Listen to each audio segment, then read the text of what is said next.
Welcome to America Uncanceled. I'm here with Matt Schlapp. I can't believe this is 2 shows consecutively that we have been together in the same place because you continue to travel all across the country, and now you're leaving to Hungary next week. Schlapp, we're even in the same clothes. It's unbelievable. I don't know how this all happened. We're moving fast. We're moving fast. There's a lot going on, and so do you want to introduce our next guest? I'm really excited about our next guest. Actually, it's someone we get to work with, somebody who cares a lot about CPAC. And is helping us punch harder and harder as we face this crisis. Schlapp, you punch pretty hard, by the way. Yeah, I'm pretty good. Sometimes I have to be like, can you back it up just a little bit? And then I met Alex, and I was like, oh my gosh, she's like could be related to us. So Alex, scary. Our next guest is great. Alex Bruzewitz from X Strategies, who wrote this great, soon-to-be bestseller, Winning I think the it Social. is a bestseller already. It already is a bestseller? Yeah, on Amazon. Okay, that's awesome. Winning the Social Media War. Alex is the one who tells me if I ever say anything nice on Twitter, he says, why did you send that out? So anyway, Alex, thanks for being with us on America Uncanceled. Thank you for having me, guys. Okay, don't take this personally, but we're a little hurt because you picked Charlie Kirk to write your forward and not us. Kind of your surrogate parents, okay? But we'll get past that. But tell us, why did you write the book? So I've been on the front lines fighting in the social media war for as long as I can remember. I started my Twitter account when I was 16, sitting in study hall, and Charlie Kirk was one of my very first friends I made in conservative politics. And I didn't get a chance to get to know you guys as well as I do now when we launched the book or first started the book in June of 2020. You don't have to really defend got him on it. this I know. I got him good. I got him good. But I started a social media company 6 years ago. We turned 6 years old on May 17th, and so we kind of followed the Trump wave into Washington, and took the outsider anti-establishment angle and pissed off a lot of folks, and that was fun. And President Trump was a social media president. Everybody wanted to be online. We helped them get online. And we faced every hurdle you could possibly imagine, from big tech censorship, demonetizing a lot of our accounts, banning a lot of our accounts. And so we have firsthand experience and knowledge of what they're doing to us. And so I wanted to write a blueprint, not just to complain about what's happening, but a blueprint of how you can fight back and start turning the tides against them. Okay, so Alex, for our people watching and listening, what are the top 2 things they should do to be effective on social media? Be willing to fight. Be willing to have an opinion that might go against the grain, but it's the right opinion. And so be tough. Don't mince your words just to try to make friends with people online. Don't hold back. We're in a moment right now in our country's history where we need to be courageous and we need to speak up against all the crazy things that are happening. And so be bold. And then the number 2 thing, I think, it's make friends with people who are like-minded and who want to help you grow and who want to help you succeed. I think that's the easiest way you can grow is by building coalitions. Let me ask one other question. I also noticed that a lot of you guys, your profile pictures, I'm 54. I was taught to smile and be genial, and you guys have these tough poses. Is a little bit of this on social media like, is that part of the tone and approach we should take, which is we're not patsies?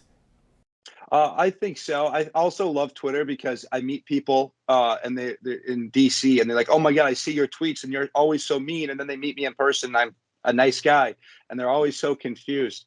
But what the thing with Twitter is they don't really hear your tonality in your tweet. They don't hear, your voice. And so you just say things and people think you're angry. But no, I like the profile of looking tough. So people know not to mess with me. So here's the deal, Matt, you look tough even when you smile, okay? And when they meet you, they know you're tough. Believe me, you can ask our girls. They're all like, although you're very sweet with them, I have to say. I hope. But here's the deal, Alex, like, as you know, let me be a little bit of the devil's advocate here. So you two are like, oh, be tough, be bold, fight on Twitter. It comes with a price, yeah. Okay? there's a lot of people that are in corporate America that have to be silent because they're so scared they're going to lose their jobs. We've seen this time and time again, whether they're a teacher or they work for a company. I mean, it's easier said than done. So, I mean, what advice do you give, especially the young people who are trying to sort out their digital media presence, right? But at the same time, recognize like they have to make money, right? They got to get a job. Yeah, and that's a really tricky scenario. When you're a leftist, you don't have to worry about that. You can have the most radical, crazy opinions, as long as they're anti-conservative or anti-America. But if you say you love America, you love babies, and you love Trump, and now you're pushing the line, and you might not be able to get employed. And so we actually talk about that double standard in the book a little bit. But we're not going to have a country in 20, 30 years if people are worried about getting a job. And so we need conservative business owners to step up and make it very clear that there are opportunities with their companies. I know a lot of great companies are stepping up. A great company called Public Square. It's just raised tens of millions of dollars. It's a new company. It's a marketplace to identify non-woke companies. And so we have to kind of create this parallel economy, just to say, hey, it's not just woke companies that have jobs. They don't just have money. It's a lot of conservative companies. So this has started 6 months ago. It's already at 7,000 companies on its platform. And so I'm really excited to see what that's going to look like 6 months from now. But you have to push back against these companies that, turn a blind eye and reject conservatives. And one of the things that we did here at the beginning of all this craziness 2 years ago was to send these letters to the head of professional sports, college sports, CEOs of companies. And when they do these crazy things, the most recent iteration of wokeness is saying, okay, the Supreme Court might overturn Roe v. Wade and turn regulating abortion back to the states, which is where it should be. Now you have these CEOs saying, oh, well, not only pay for your abortion, we'll fly you first class, we'll put you up in a hotel. It's almost like glorifying this. Are these companies still not getting it, that this is offensive to the vast majority of Americans?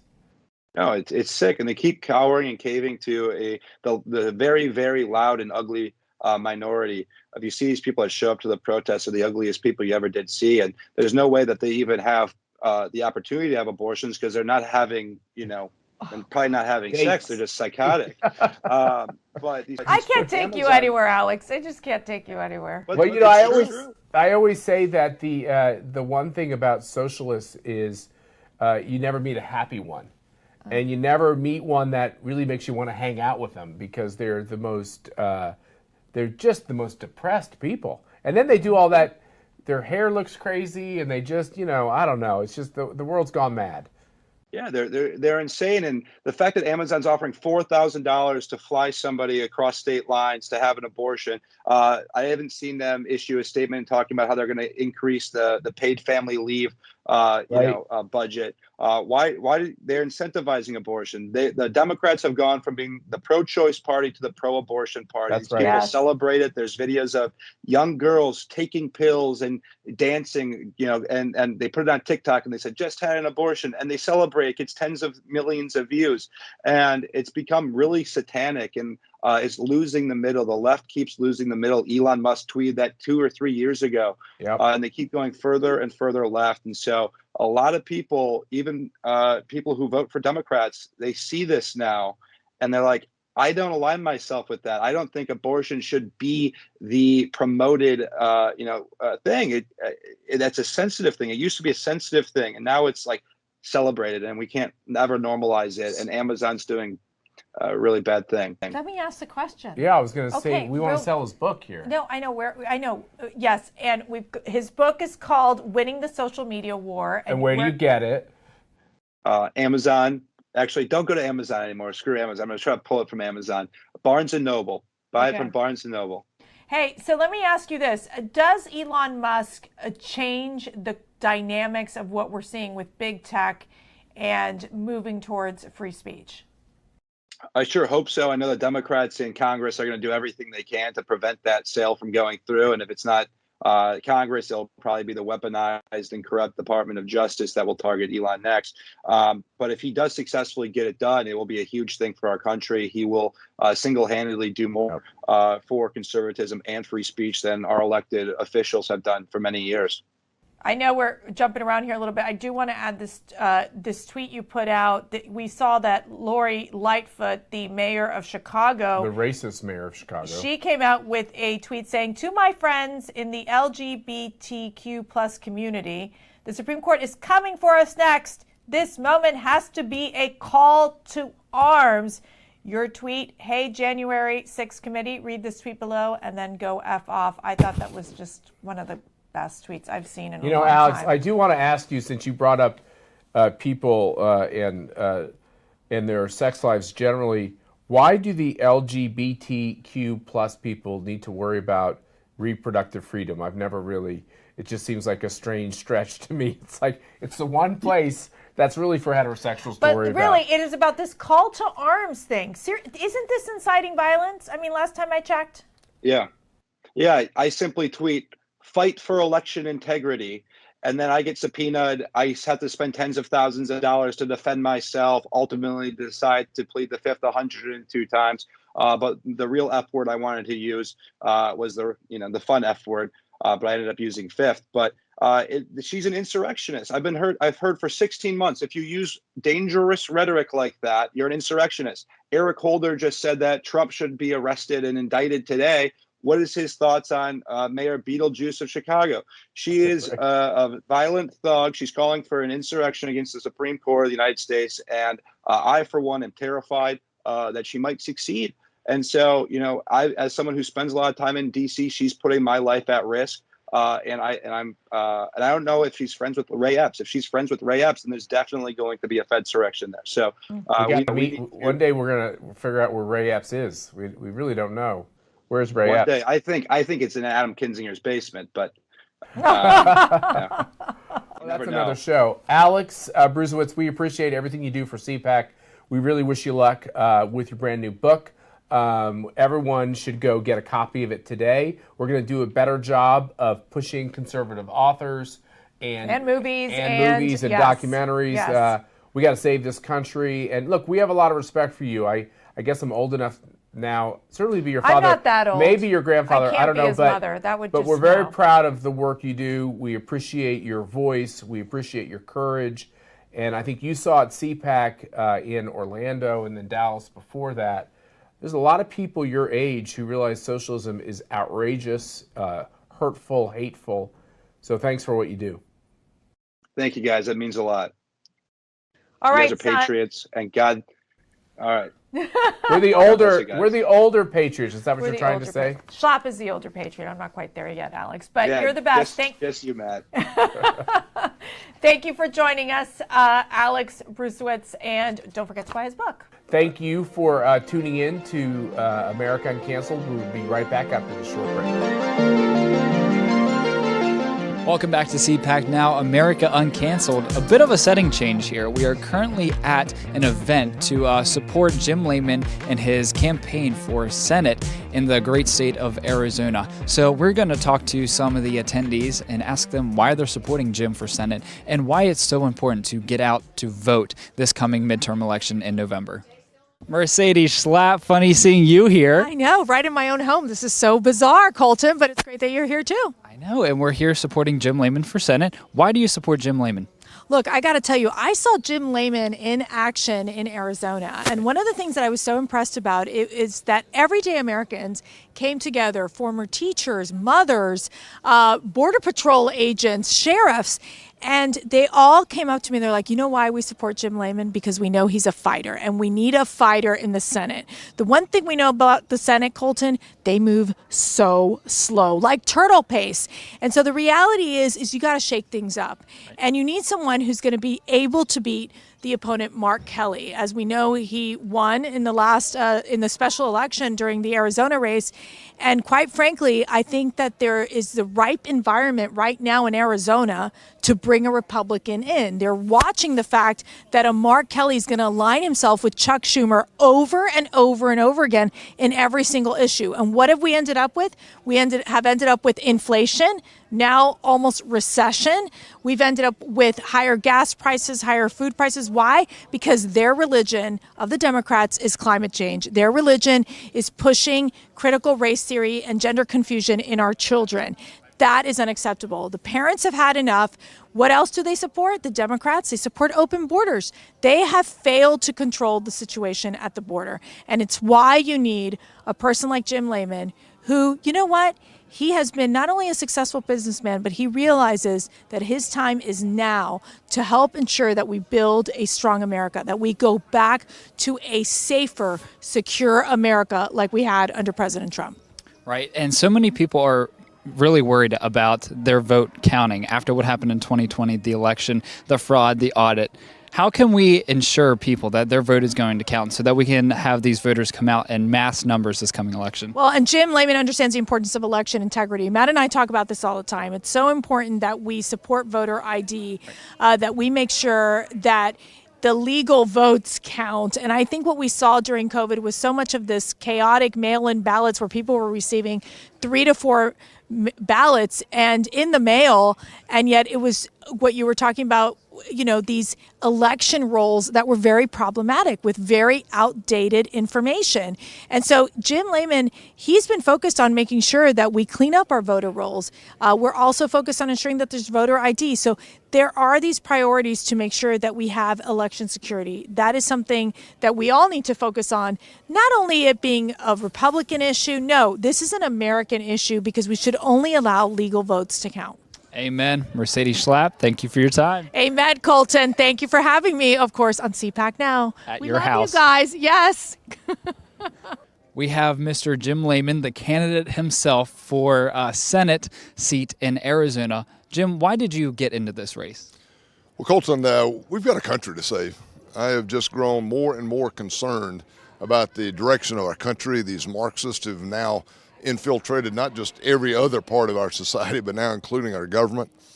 I've been a very blessed man in my life to live the American dream, and I'm just very concerned about it actually being there for our kids and grandkids and for yourself during the course of the next couple of decades. I mean, things are just on a precipitous slide, and I just had to step in and make sure that we stop that tide of going the wrong way in the U.S. Senate. Right. And what are some of these key issues that the Arizona people are facing in their everyday lives? Well, number one for us in Arizona is border security. Right. We're under an invasion. You know, the wall is built in California.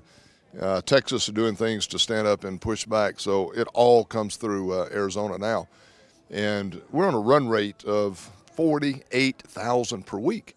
Just absolutely unbelievable. You know, we had it down to about 2,000 a week using Remain in Mexico policy back in 2020. Now, I've been endorsed by the National Border Patrol Council, and they're very active on the campaign trail for us. The Arizona Police Association, Arizona Police and Sheriff's Association, all have endorsed and are working with us because they want a fighter that will do what it takes in U.S. Senate to make sure that is job number one. Number two for us, America first. Right. Get our manufacturing base back from China. They don't play by the rules. Our American business do, but that means it costs a little more. We got to tariff that Chinese product coming in to make sure that it's levelized with American manufacturing rules. Number two, mining inside of America first.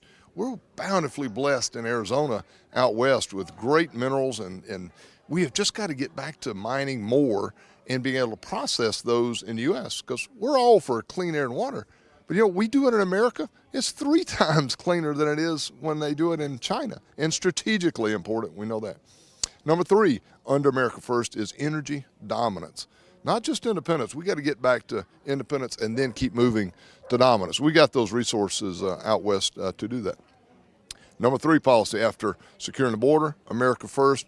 Number 3, getting the federal government just literally out of our lives.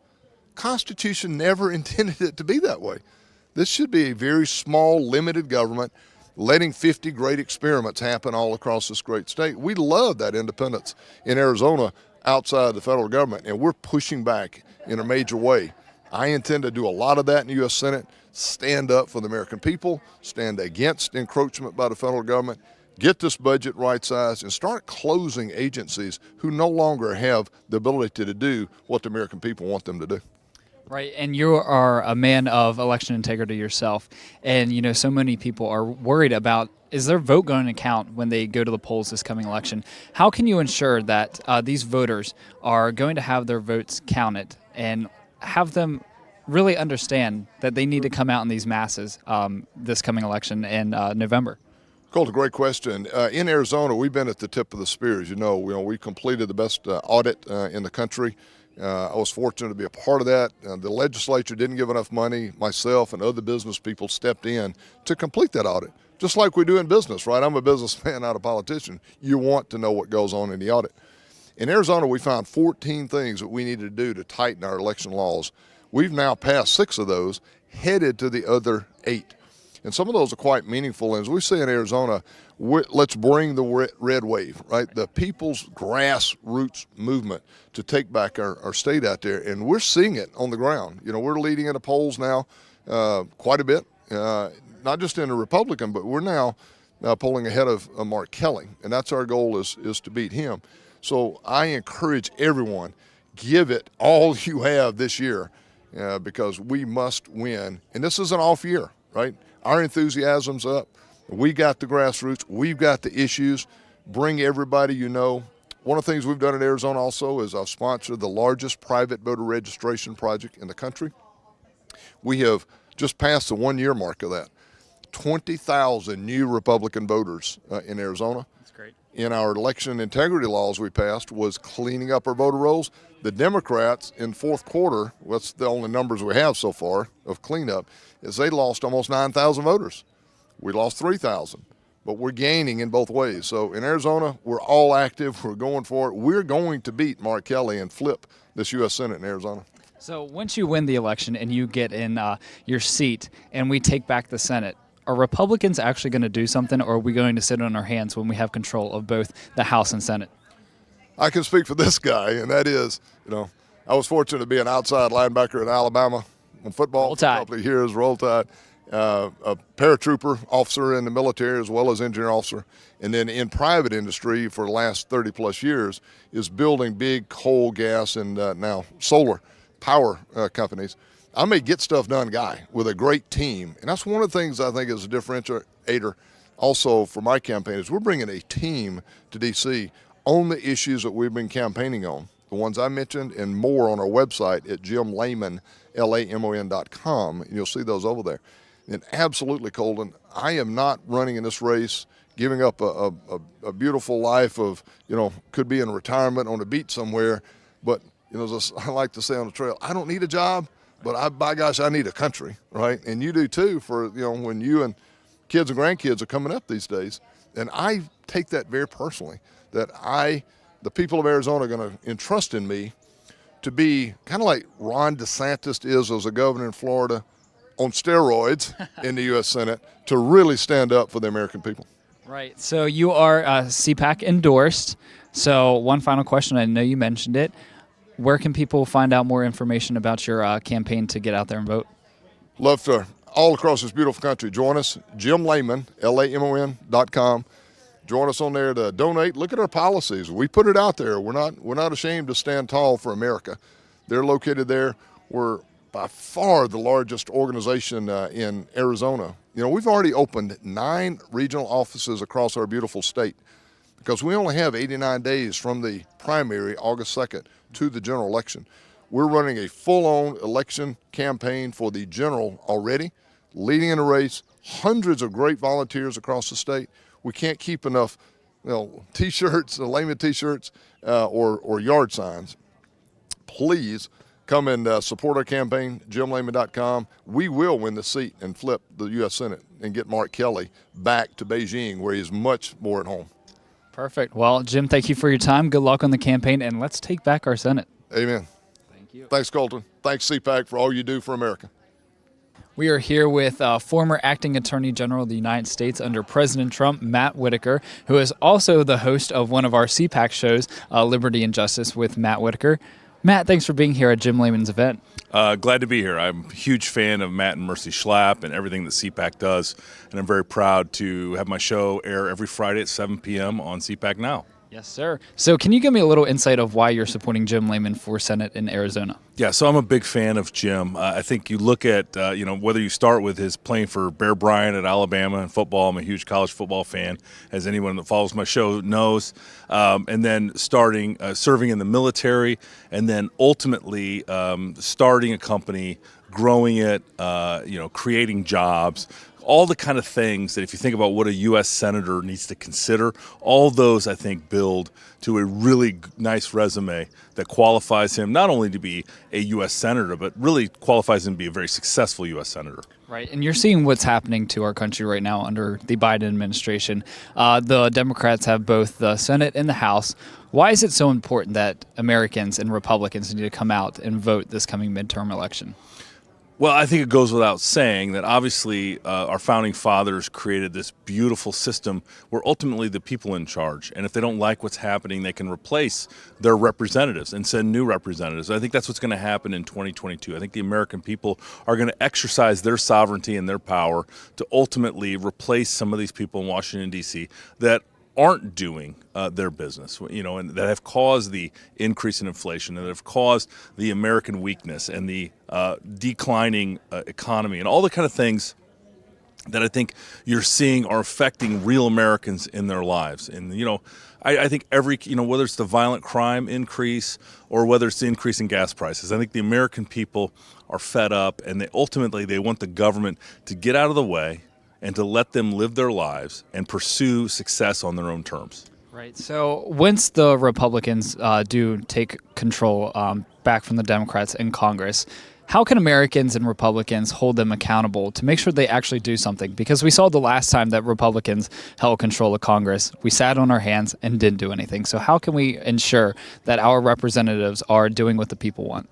Well, the last time that the right was in charge, you did see them do stuff, and it was mostly complain about tweets and, do the kind of things and really fight with each other.